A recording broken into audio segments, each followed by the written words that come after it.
Encanterra, live in your home, your view. Real estate news made just for you.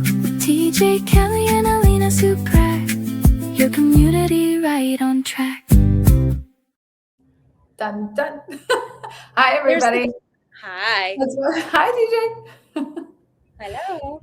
Hi. So today we just want to talk about how overpricing a home can really kill the deal before it ever gets started. And we have a really good story that recently happened, actually, right here in Encanterra, about exactly that. So tell us a little bit about it, TJ. Yeah. So a couple weeks ago, you and we went to a seller's home that wanted to sell. And I have to say, she was the most realistic seller I think we've ever had. Knew that she needed to sell and didn't want to chase the market. And I feel like the thing that's really hurt a lot of sellers recently, just in general, is like back in 2022, you could obviously name your price and you could get it. You could you could put a number out there and see if it would stick. And a lot of times it would. So she had realistic expectations and we listed it. And you, my dear, got an offer within a couple days. Yeah, it was pretty awesome. So, but one of the other things I really loved about this story in general is the fact that, we presented all of the current market data. We brought the hard numbers. She, realized that the market is what it is these days. We're not just making up numbers or suggesting funny numbers off the bat. And obviously we don't want to overprice it, in which case it just sits on the market and it can become either one of those canceled or expired statistics that we never want any of our sellers to have to deal with, and maybe possibly come back to the market where it sits again. And then at that point, buyers are thinking, what's wrong with this house? Only because it was overpriced from the start. And sometimes the sellers are thinking it's 2022 and the buyers are thinking it's 2011. And our job is to get everybody to meet in the middle. And luckily we're very good at that. But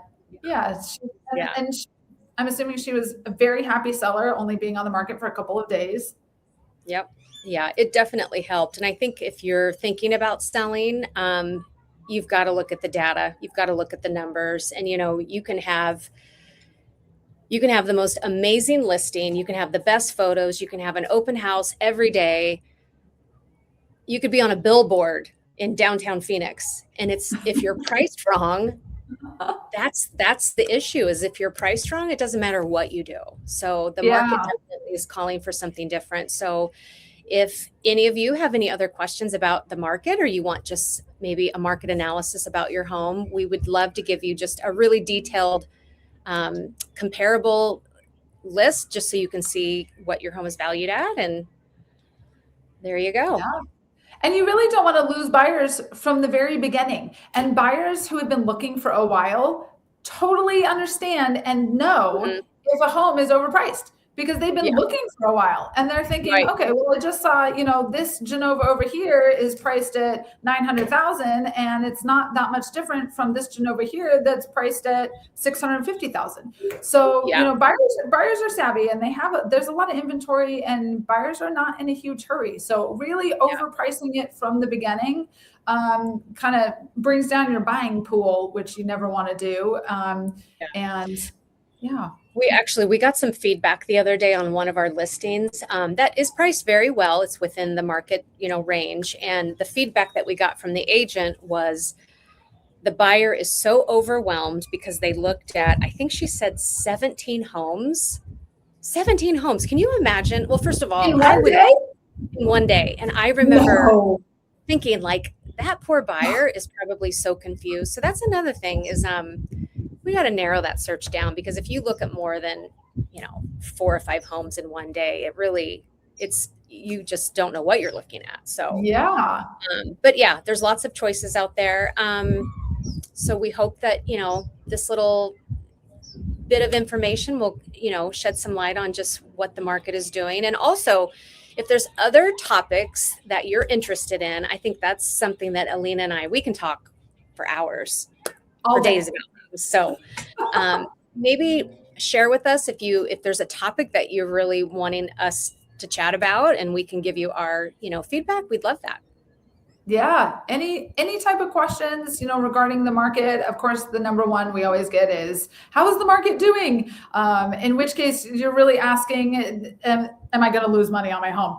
And we don't really know that until we're able to get in the home. We can see it. And the other thing about Encanterra in general, we have to be inside the home in order to even evaluate it. We don't just do price per square foot, because it's dependent on the lot, the upgrades, the paint color. I mean, really everything plays a role, and Encanterra is so unique. You can have 15 different nice floor plans on the market at 15 different prices, and they're all vastly different. So we want to make sure that we price everything correctly from the beginning. But if you have any other questions, yeah, bring them over to us. We're happy to answer and chat and share all of our knowledge.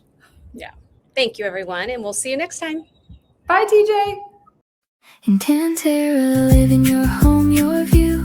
Real estate news made just for you. TJ, Kelly, and Alina Suprak. Your community right on